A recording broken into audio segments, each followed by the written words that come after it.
Non à une élection présidentielle verrouillée à l'avance et à un simulacre de dialogue politique à Djambala. Le Congo-Brazzaville traverse aujourd'hui la crise politique, économique, financière, sociale, démocratique, morale, sécuritaire et électorale la plus grave de son histoire récente. Le pays est actuellement socialement fragmenté, économiquement en récession, financièrement ruiné et en cessation des paiements courants. Sur le plan politique, il plie sous un terrorisme d'État sans précédent.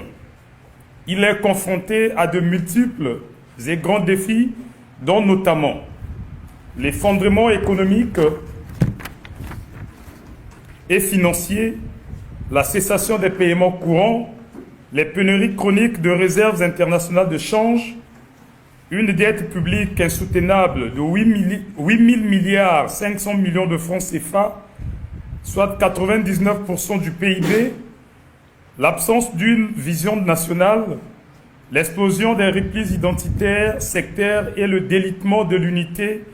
et de la concorde nationale, l'intrusion intempestive de la force publique dans le champ politique et son instrumentalisation à des fins politiques partisanes, les guerres fratricides à répétition dans le département du Poul, la dérive autoritaire du pouvoir, l'insécurité chronique, l'explosion des violences politiques et des violences criminelles, les violations quotidiennes des droits humains,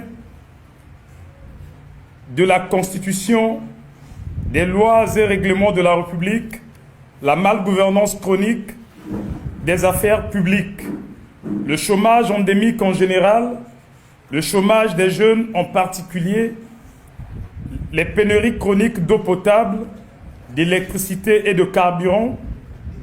la faillite du système national de santé, l'effondrement du système national d'éducation et de formation professionnelle, le manque de logements sociaux décents, la galère extrême des populations et les tensions sociales récurrentes, le développement anarchique des villes transformées en poubelles à ciel ouvert et leur insalubrité toxique, la crise de la conscience congolaise, la perte des repères moraux, le relâchement de la discipline comportementale, l'addiction à l'argent facile, le goût immodéré du lucre et des jouissances mondaines, l'explosion de la délinquance sous toutes ses formes, le laisser-aller, le laisser-faire, la corruption, la criminalité économique, l'enrichissement illicite des décideurs et les gestionnaires, les détournements des deniers publics, l'appropriation personnelle des biens de l'État, le noyautage clanique des postes à responsabilité au sommet de l'État, la cooptation complaisante de la médiocrité au poste de direction, le favoritisme, le clientélisme, l'impunité des délinquants en col blanc, l'insensibilité à l'humain, l'indifférence hautaine face aux souffrances atroces des populations, la création des conditions permissives d'élections nationales libres, transparentes, honnêtes et crédibles, etc. Face à ces grands problèmes qui plombent le Congo, l'État PCT propose deux fortes solutions. 1. L'organisation de façon unilatérale par l'État PCT, son administration partisane et ses alliés, complices et obligés d'une parodie d'élection présidentielle le 15 mars 2026. 2. La tenue d'un simulacre de dialogue politique à Djambala sur la consolidation de la démocratie et la réaffirmation de la culture de paix par l'élite politique congolaise à l'orée de l'élection présidentielle de mars 2026. Nous l'avons dit 1001 fois. À des vrais problèmes, il ne faut jamais apporter de fausses solutions, car pour guérir un mal, il faut d'abord bien le diagnostiquer et ensuite s'attaquer à ses causes. La réponse appropriée à la crise multidimensionnelle gravissime qui mine le Congo n'est pas et ne peut pas être l'organisation unilatérale d'une élection présidentielle truquée dont les résultats sont connus d'avance et qui entraîneront inéluctablement des tensions inutiles dans le pays et de nouvelles épreuves pour le peuple congolais. Dans un contexte politique marqué par la dérive autoritaire du pouvoir, l'explosion exponentielle de l'insécurité, des violences politiques et des violences criminelles, la cessation des paiements courants et la galère extrême des populations,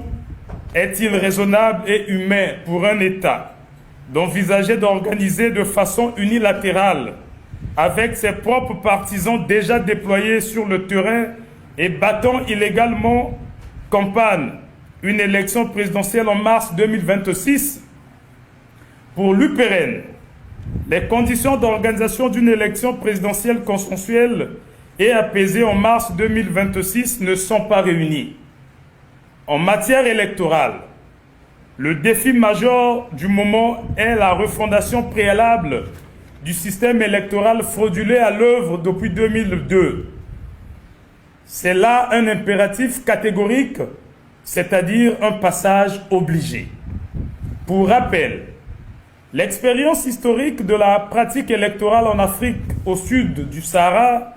a montré que des élections mal organisées et truquées par plusieurs pays africains ont donné lieu à des guerres civiles meurtrières, comme en témoignent les exemples tragiques du Congo-Brazzaville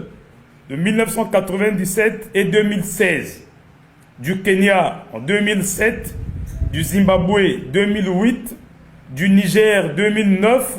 de la Côte d'Ivoire 2010, de la Guinée-Conakry 2011 et 2020, de la RDC 2011 et 2019, du Burundi 2013, du Gabon 2016 et du Cameroun 2019. Quant au vrai faux dialogue de Djambala, il n'est rien d'autre qu'une opération de diversion, une ruse politique du pouvoir pour faire avaliser par la classe politique congolaise le nouveau coup d'État électoral qu'il est en train de perpétrer avec le soutien actif de la DGSP qui menace d'exterminer sans état d'âme quiconque oserait entraver la marche du président Denis Sassou Nguesso vers une victoire éclatante en mars 2026. Ceci après plus de 42 ans à la tête de l'État.